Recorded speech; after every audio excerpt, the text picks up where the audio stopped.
Hi friends, welcome back to Riding with Cash. Hope you're well and safe. So I'm gliding my Interceptor, the washing day. It's a nice cool day. I haven't started it because it'll get hot, and then when the bike is too hot, it's difficult to wash it sometimes. Now, when you have a retro bike like that, with so much of chrome, like this is full of chrome. It looks beautiful, but part of the challenge is you gotta make sure you keep the bike clean. Now, when you keep the bike clean, it stops corrosion, rusting, especially in North America where there's, even in summer, there's a lot of salt on the roads. So the water and heat will corrode the bike. And then people complain that the bike's corroding. What you've got to do is keep washing it, cleaning it, with light soap, cool water, just wash it off, and then Brasso it. So if there's for all the chrome and metal, you get Brasso to polish it up. As soon as I can take it out in the sun, it dries up, Brasso it, it shines. The bike lasts you for a long time, holds a lot of value, even for you if you want to keep it or sell it off. So this bike arrived from India around October, November. It's a 2020 Interceptor, and I've been sitting in the heated garage for the entire winter. I started riding it, sometime in winter. I rode it in November. It was some good days there. But since then it's been under cover and got it clean and dry. One garage. I hit a couple of rain spots, 300 or 400 miles on it, but I'm seeing, some oxidation on the bike.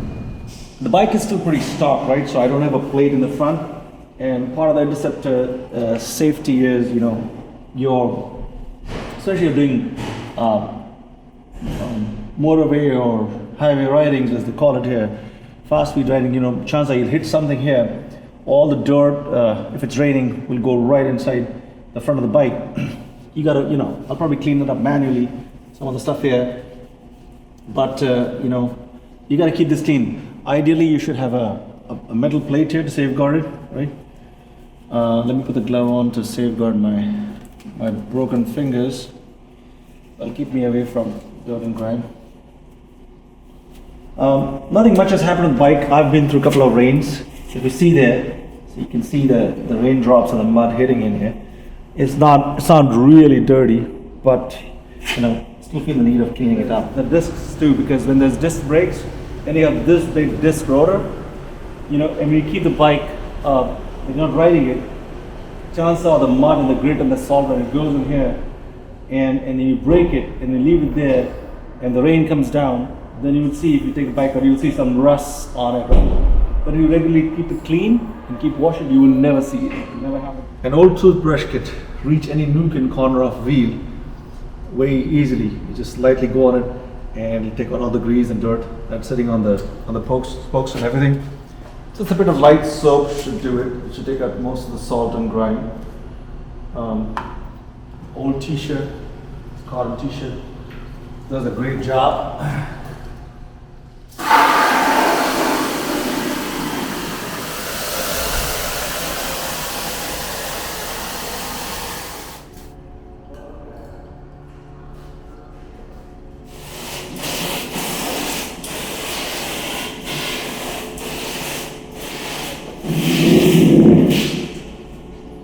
Make sure you soak it up a bit, put the keys away. The water doesn't go anywhere it's not supposed to go. Usually when you ride in the rain, the water's going everywhere anyway. But when you're washing it, because you're spraying it, just be careful. You don't hit the part you're not supposed to. Otherwise, getting in some kind of trouble. So now, bike is nice and wet. Good enough to go through. In soap run. There we go. Felt. And then blue soap. And that should do it. Oops.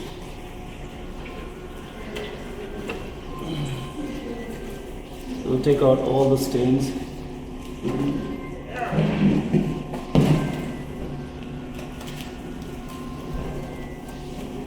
Especially places where dust can enter or it can rust. A lot of people complain about their, Enfields or a lot of chrome bike rusting. But part of the thing is you gotta keep it clean, and soap would pretty much take all the salt out. It's the biggest saving grace for us to keep a motorcycle clean. Oh, careful.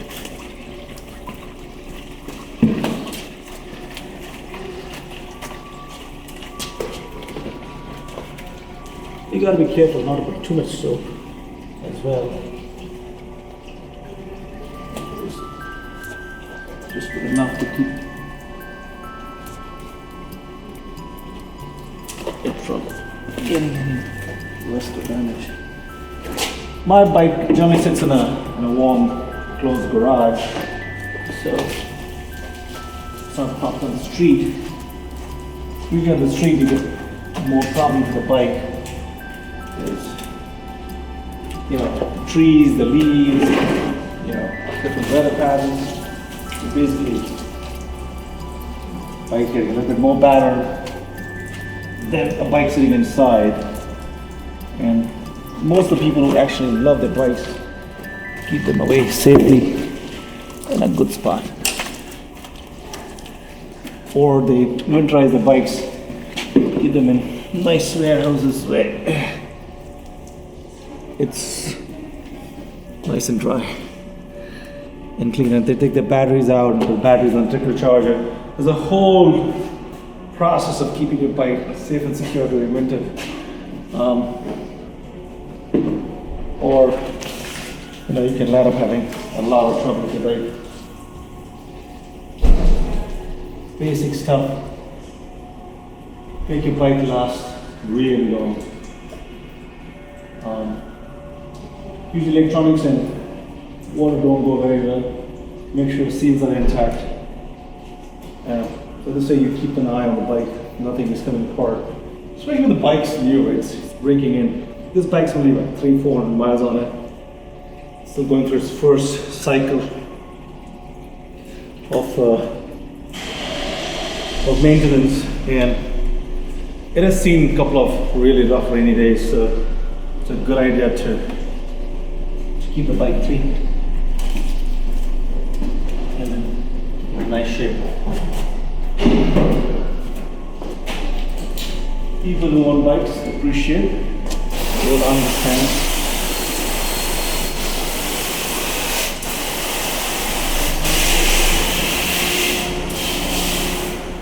These bikes travel quite a few continents, but when they come, they are properly wrapped, kind of semi-assembled. So a lot of stuff goes in here when they do it, so kind of plastic on each, or a bag, a jute bag on top. So they're properly secure when they come in. Once you start riding them, the weather patterns are very different. So you got to make sure you take care of the bike, because a lot of times it's still allowing for manufacturers to see how the bikes are behaving, the kind of weather we have. Now it's just on the dry rag, clean it up, and you start seeing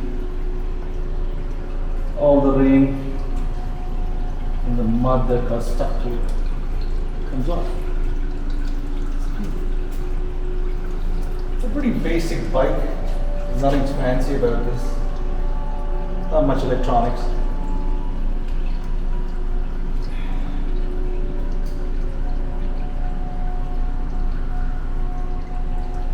A lot of plastic parts which are easy to change or manage. A lot of rubber parts. So this is plastic, but this is not. It's more like aluminum. And when you have a nice and shiny bike in North America, it's visible.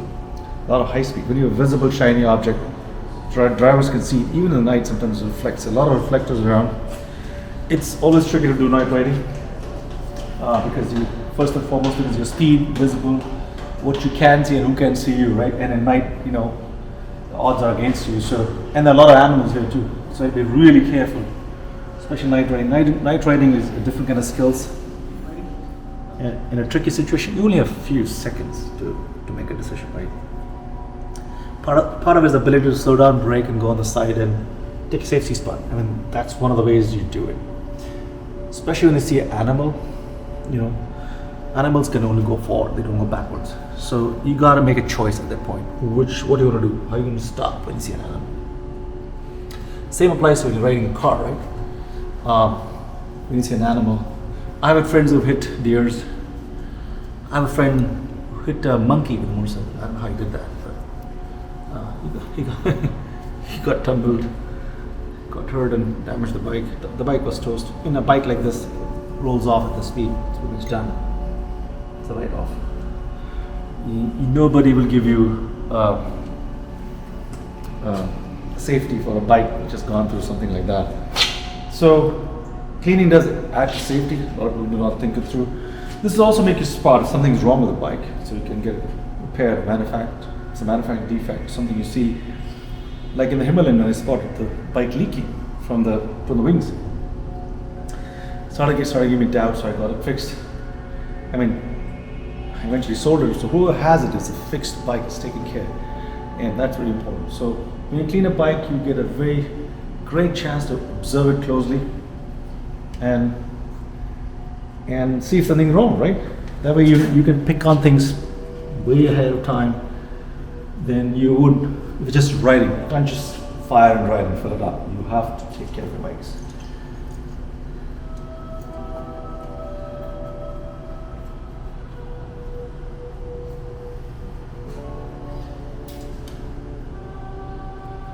This is totally a stock bike for now. Everything's stock, the way it came from Enfield. I haven't changed anything on this bike as of yet. It serves the purpose. It's pretty decent that way. Like this is plastic. But can you get a nice metal one that'll nice and pretty cool? Sure. Can you put a nice bigger cap to save yourself from all this, brake stuff? Sure. Can you get nice pegs? Sure. I mean, those are some of the stuff you can do depending on what your needs are. But overall, the bike as it is pretty decent.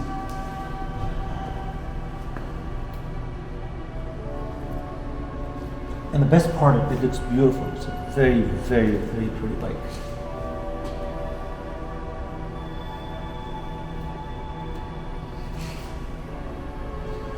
I haven't done any of the reviews of the bike for first 1,000 miles or 3,000 miles because it's too new.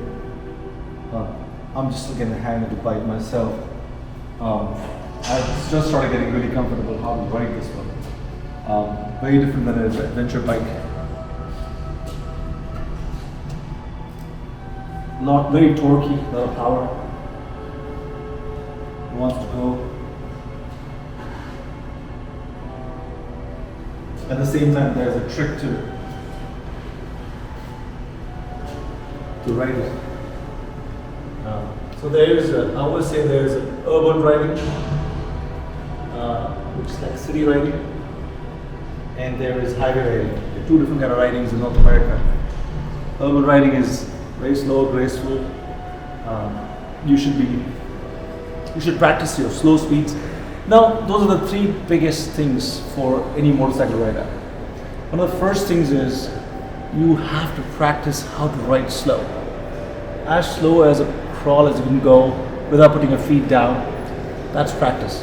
My holy grail kind of thumb rule is anytime you get a new bike that you're riding on, doesn't matter if you're a very talented biker, 20, 30 years of riding, make sure you ride the bike for at least 1,000 miles. It's about 1,500 kilometers. Then you start getting to feel the bike, how this bike feels. It's important. Then you start relating with it. Start responding the way you do things. You know what it wants. It's kind of building a relationship. You have to invest in your bike. It's interesting. You have to connect with it at a very interesting level, because then you would ride it the way it was designed to do, supposed to do. A lot of good riders have a bike that they like and they keep it for the long time. And I'm the kind of guy who switch bikes, different kind of bikes. With a dual sport, the last one, or an adventure bike is huge, or something like this, is how you brake. A lot of people use their front brakes incorrectly because they always all of a sudden went to a larger bike, bike is bigger than them, that they should start driving. So they depend on a lot of front braking, which is incorrect. There's a whole method how to use front and rear brakes in the safest manner possible, depending on the speeds where you are, what's in front of you, what's behind you. It's also very different when you ride alone and you're riding with somebody behind you. Then somebody riding behind you, of course safety is important, but safety goes much higher, right? So you got to teach the person riding behind you how to ride with you. So when you lean right, lean right. When you lean left, lean left. So they basically have to go in tandem with you to keep the center of the gravity of the motorcycle intact with a weight on it, some additional weight. And then your braking starts changing because the person behind you is moving, reacting differently, a little bit slower, because you know with the head, if something in front of you is going to slow down, the person behind you doesn't know that. So you start a mechanism where you tap the knee or you tap yourself or make some sign.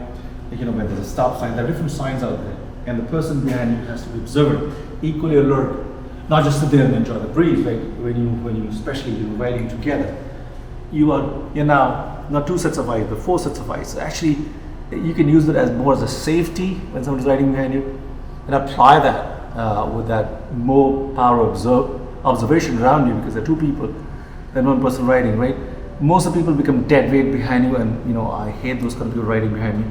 I actually discourage them. I do not take them for a second ride, partly because they think just some kind of toy or fun. It is, but riding a motorcycle is safety first. Very important.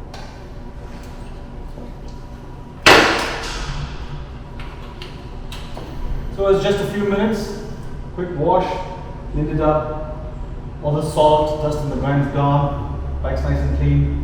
When you fire, it's hot and warm, it'll drag all the water. Don't get it too warm because it's got a Brasso in it, so I'll take it outside in nice sun, give it a complete dry, and hopefully be nice and shiny, squeaky sand as it came from the back.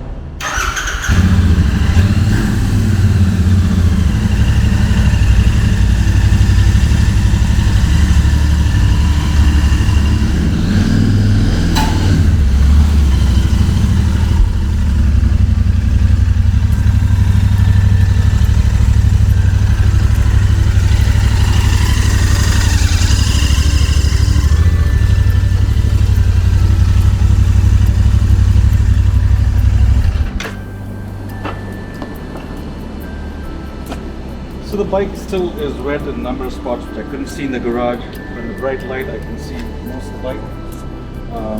Probably flip it up on the center stand if I can. It's a good spot. And then that becomes easy for me.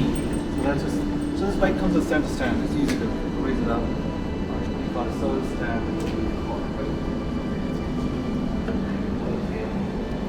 And inside. The bike already got nice and warm, so you gotta be very careful. Burn your hand, especially these things can get really hot. Adjusting it for a second.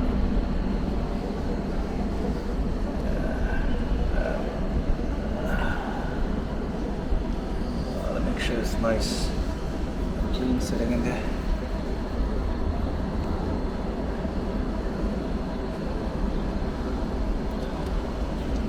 See what I was talking about?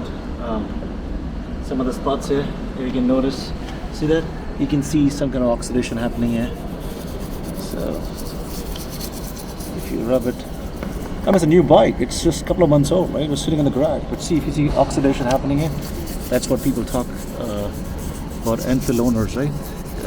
It gets oxidized pretty fast, and this is what you need to take care of. So once you Brasso this and clean it up, you'll stop seeing this happen more. We can change these. These are off market. When people put the black ones, that's the reason. Kind of changing the way it looks. But the shiny ones are also good. But see, it is oxidated. So you can see, I can see it here. It's getting oxidized. You can't spot it with a naked eye or the bike's flying in front of you. But for a person like me, I can spot it right away to see that something is happening here with the bike. Now this could be possibly started because I rode in the rain and never cleaned it up afterwards. Also sitting in the garage there all winter. But this is what people complain about. Good thing somebody at Enfield listening. You can spot this, right? Literally. Now, will Brasso take it away? Yet to be seen, but I leave it completely dry. I don't see anything like this happening on this side. But again, I don't know. Say this is what people talk about. A lot of people are very picky. You can actually spot it. So a lot of people get it polished again, you know, to make it good.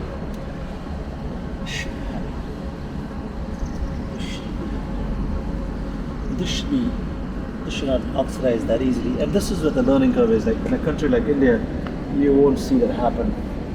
It's too hot.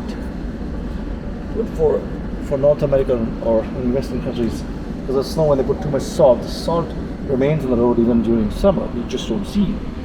So when you ride and the rain falls, the first rain comes down, the oil and the salt comes out, and it damages the bike. So the corrosion starts. The corrosion starts with heat and water. There you go. See, you can see all the grime on the wheels that are sitting there because it was sitting there for a long time. So we clean this up. It's a lot of work, but the results are long term.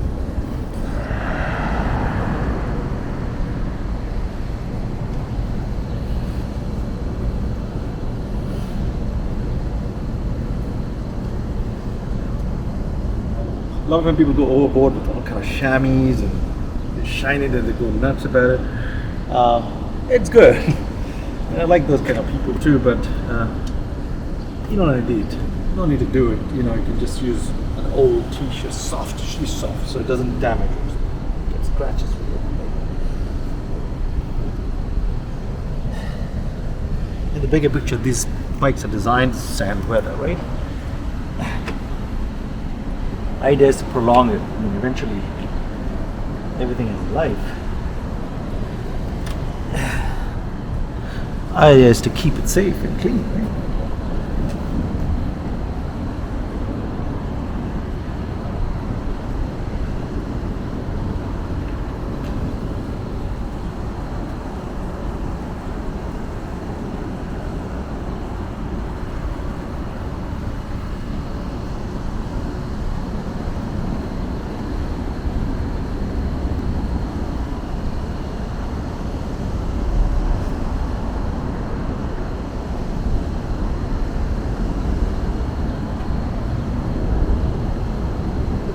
Wow, see, it's clean, eh?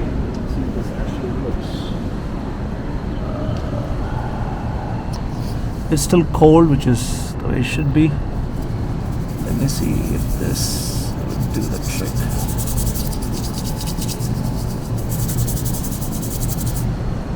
Let me see if it does the trick. Kinda.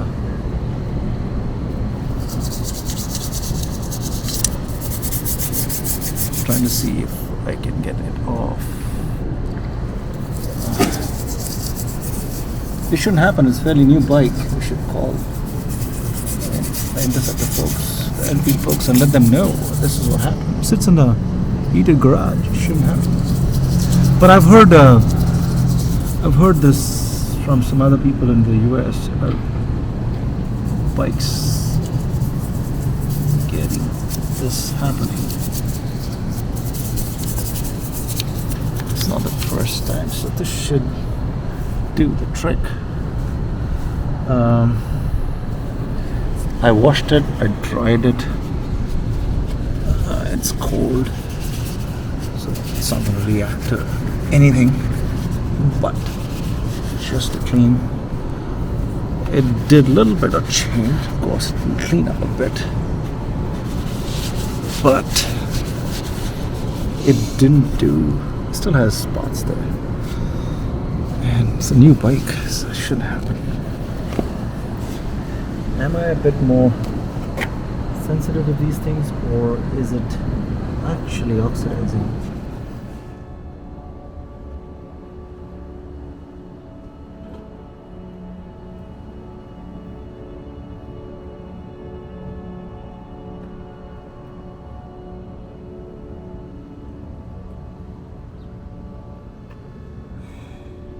So after a good clean, you lube the chain. It's kind of a sister product. First clean and then lube it, and off you go. A good chain, pretty safe, it's pretty smooth, bike rolls really nice and fast. So after 1 hour of love and care, this is how your bike looks, nice and clean. If you like watching Riding with Cash, hit subscribe and join me on the next ride.